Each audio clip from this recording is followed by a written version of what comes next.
This is Dialogue Conspiracy. Political research specialist Mae Brussell, whose conspiracy newsletter appears in the Realist magazine, has for 3 years shared with our listeners the fruits of her decades' research into political assassinations and the abuses of power in America. Her weekly commentary relates the news of the week to the evidence emerging about the conspiracy which allegedly maintains its power by force over America's electoral and executive processes. And now, here's Mae. Good afternoon on Dialogue Conspiracy. This is the week that was, as they say. I remember the week that John Kennedy was assassinated. There was a British broadcasting program that said this was the week that was, and they played a very beautiful commemorative show for John Kennedy. And I think of this week of the news, the Nixon tapes becoming public, the SLA escapades in San Francisco that are as important in American history as the Kennedy assassination, making tremendous social changes backwards if we allow these people to get away with it, and the arrest of the Zebra, that massive arrest of 100 men coming in and taking 7 men in San Francisco, and 4 of them were released for no reason to arrest at all. This huge overkill taking place up there as part of this race war, and so much coming into the news in 1 week, it's almost difficult to comprehend. One of these events alone would take 10 years of work to do, and they're all coming in at one time. And it's hard to summarize, and I'm going to have a few remarks on a couple of passages of those tapes today. But I have a guest today from New York City, a good friend. I consider her a close friend of mine. Flo Kennedy is in Carmel with us. She came out to be here this weekend, and she's going to do a show with me this week on pertinent subjects taking place on the American scene. And Flo? Hi. You're so modest, you won't tell that we all came down from San Francisco to give you 2 awards. You got the Feminist Humanitarian Award that was given to you by a coalition of women from the Bay Area, and then you got the National Feminist Party Media Workshop Award, and we gave it to you because in 3 weeks you told us more about Watergate than the whole 2 years almost later and multi-million-dollar investigations, quote-unquote, no one of which turned up as much as you did in 3 weeks. And so it's certainly fitting that on this occasion we should have an opportunity to see how far down we've sunk, because those 26 volumes, you brought it to my attention that they came out precisely 26 volumes. What symbolism! Isn't it incredible? Well, the symbolism of Richard Nixon taking what's the equivalent of a city telephone directory and presenting it to the nation, and while the courts are saying we want the tapes, he had planned for a month to have these things bound. And what my first thing I thought, because I've lived with him so closely with those 26 volumes, and of course Leon Jaworski of the prosecution of the Watergate was very much a part of the cover-up of the John Kennedy assassination. We have the whole top team of the Kennedy era in power in Washington. You know, Nixon's attorney general. And don't forget Connolly. But Nixon's attorney general, Albert Jenner, who's on the impeachment committee, was a member of the Warren Commission. But when Nixon call the Warren committee, I'll be all right, commission, the chocolate factory that chocolate-coated the manure of the Kennedy assassination. Oh, it was terrible. But there was more manure than there was chocolate, so they had to put the balance of it in the archives because they ran out of chocolate. They ran out of chocolate. Well, I figured, this picture of President Nixon this week holding those 26 volumes, you couldn't count them on the screen, but later the paper this week had a picture of them, the front section of the World, the San Francisco Chronicle, and I had this visual image that he is saying, because I say the government's run by blackmail or bullets, the main thing. So that what he was saying was, you have lied in the Kennedy era 10 years ago, and I'm not doing anything different than you, and here's my truth. You have your truth, and I have mine. So I sat down and took a pencil and numbered the volumes because it looked like my library. And sure enough, one volume, like volume 20, has about 3 pages. Oh, yes. 14 has 2 pages. He made it symbolic. There's a lot in the symbolism of this. There's no question about it. Yeah, he says this is the whole truth. And there's about as much truth in those volumes as there was in the Warren Report. Of course. And, of course, this had far-reaching effects. But what really got me and why we brought you the awards was that had the article in Paul Krasner's Realist been taken seriously by the AP and the UPI, and if they had not pulled that caper nonsense, then conceivably and almost certainly we would have had a president other than this one, which wouldn't have been a hell of a great thing, but at least we wouldn't have had to spend all the multi-millions of dollars and the multi-millions of hours that the Irving Committee and all the rest of these uncovering cover-ups, have spent, yielding less information than your article in The Realist yielded 3 weeks after the Watergate break-in. Well, one of the things you see, the media can't claim ignorance, because we had a press conference in Los Angeles, the Associated Press, the United Press, and I said, here, Richard Nixon was involved in the Watergate, so was Robert Marty, and so was Patrick Gray, John Mitchell. And this denial that it didn't happen is costing millions and millions of dollars, and they still haven't gotten to the truth of the Watergate Hotel. Sam Dash he said it isn't important what they were doing there. It makes a bit of importance what they were doing there. You can't bring a government to a standstill just getting some papers of Larry O'Brien. And the point is that they've still not raised the question that I think needs to be raised about whether or not there ever was a landslide. Because it's my opinion that one of the reasons the Committee to Re-elect the President never shared money with the National Republican Committee, as all other presidential candidates did, was because they spent the money. Do you remember that reference in the tapes to the $350,000 for polling? Uh-huh. What is that about if it couldn't involve the question of simply stealing the election? You can put it in better terms than that, but that's what it amounts to. And even if it is not actually the case, it certainly is an area for some investigative journalism, as they keep talking about. Investigative journalism, they not only had a secret fund like the Committee to Re-elect the President, which was separate from the Republican Party, but then Patrick O'Brien's brother had a separate fund in Maryland with Jeb Magruder that went to the White House, and Haldeman had a $350,000 fund in his desk from Herbert Kalmbach and Segretti, which was the dirty tricks department, which goes through the government. But Haldeman had another separate fund, separate from all of that, and that went into the Wallace shooting.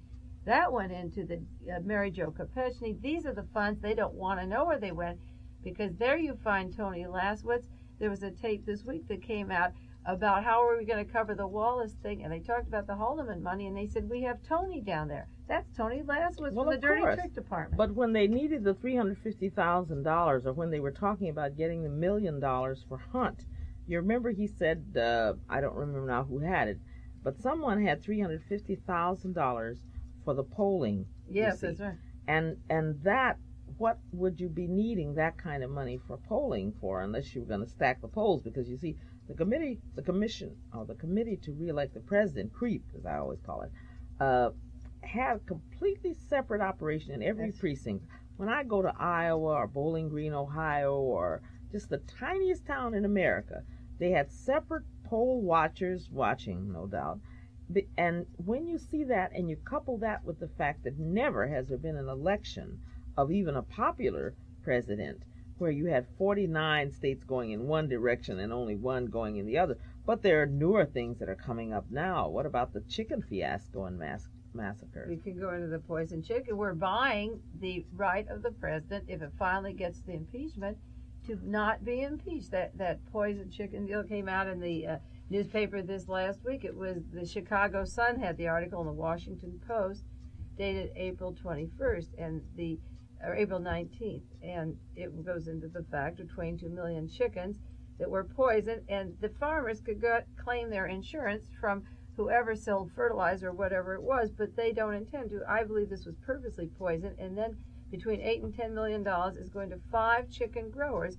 And there was a question brought up even in the newspaper that Nixon is buying off his own impeachment, because by giving these men the money, the senators that raised the money for the farm growers, their constituents are so happy that this 5 men are going to get $2 million each of our tax money. And of course the children in Detroit and Chicago that were supposed to get those for their school lunches will not get the chicken. They'll probably get paste or something. No, but what happened is that they did get poisoned chicken before they caught the poison. Oh, well, obviously. Well, we know from California that Ronald Reagan, when he was talking about giving the food out in the Hearst situation, referred to giving them botulism. Yes. So food poisoning of the oppressed community is nothing brand new. But a massive scale like this, where you can give cancer-inducing drugs, and it's going on. But to buy your own impeachment time through the Senate, and even have it put in the establishment press, is not a rumor but a real fear that he's passing out millions of dollars. This is unmarked money, millions of dollars, but this time the taxpayers to pay it, so that these 5 men are sure of the vote, and then their constituents get $10 million.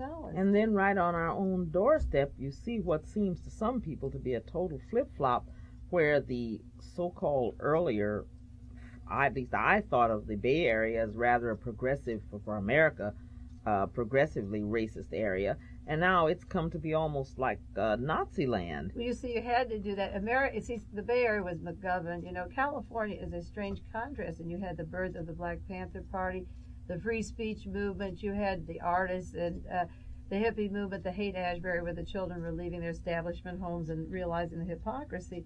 So that's, if you want to get a runner out of the field, you don't pull his fingernail, you kick him in the ankle and break his leg. Precisely. So the people where the ideas are coming from, where the most freedom in accepting racial differences and nationalities, a city where the Chinese and Japanese, the Italian and black seem to all melt in, and the youth and the old, it's a very free and beautiful city. That's where you hit it, because if you hit them out, then the vocal progression, the rock bands were there, and Janis Joplin, and the whole music scene, Jefferson Airplanes and all. You knock that city out and turn it to a reign of terror, and then you can do the rest of the United States easily. Obviously, but you see, that's why it's so important that the article that Stephanie Caruana did about With You, the interview, should have gotten out the way it did. And I know it was a great financial sacrifice for you and Stephanie, because you could have gotten a tremendous amount of money for an article of that nature. Instead, you put it into the Berkeley Barb, and now, do you know, there were no Barbs within 2 or 3 days. It just wiped out. And I understand, or I hope anyway, that they are talking about doing a special reprint of that article, because that article is almost, out of existence, and people are just crying and begging for it. Well, incidentally, if the people are listening and want it's called SIN-Q, the SLA SIN-Q, the next first black Lee Harvey Oswald, the Thunderbird here in Carmel has them now. They're selling them, and if people listen to the show out of state, no, they had a pile there. If someone out of state, they can write to KLRB Carmel and send 50 cents. That covers the article and the postage. I think you better repeat that, because up in San Francisco they don't even know KLRB, Mae Brussell, KLRB Carmel, California, and ask for the Berkeley Barb article on the SLA and send 50 cents, and I'll send you the article, and that covers the postage in the article. Or the Thunderbird bookstore has them now in Carmel, the Berkeley Barb. A lot of people ask me in town. I think it's a good article to explain where the SLA is leading and how it's going into racism and genocide and what these people are up to. And I think before we get away from it, because you really play tricks on me, I'd like you to bring over the awards and let me read what we said on them. We also gave an award to Paul Krasner, the publisher. Let's read the square one first and get them ready for the swinging one. Okay, it's the first one from the a coordinated group of women in the Bay Area, and was presented recently to Mae Brussell by Ona Solon of the Bay Area Association of Household Technicians. That's the domestic workers. Is called A Feminist Humanitarian Award to Mae Brussell with our thanks for her devotion to her sisters and brothers of the human race, and it's dated May 1974, Carmel, California. Feminist Party Media Workshop Award is to Mae Brussell for seeing and recognizing the shit before it hit the fan, and for reporting it in August 1972 Realist, what multi-million-dollar government and media wise monkey investigations have admitted but failed to extend. By that, it's a little weird language, but by that we simply mean to say that 3 weeks after the Watergate break-in, she gave us all the information which hasn't really been added to by all these so-called uncoverings. And it's a little ironic that Bob Woodward and Carl Bernstein got $55,000 for their book on the Watergate when your stuff was out almost a year before, and I'm glad they got it. And $450,000 for Robert Redford. So I think maybe another thing we need to do is to get your stuff more available, and maybe you and Stephanie will write a film script on Murderville, USA. How is Murderville, USA coming Well, on? there's so many murders I can't get behind the volumes. I'm doing mostly radio work and doing articles, because to get a book down while you're teaching a university class and a radio show. And I saw your files last night. I can't believe it. Well, talk about things that are in print in the Realist. We can talk about a specific matter, and then maybe people can follow and write to congressmen and follow this up. The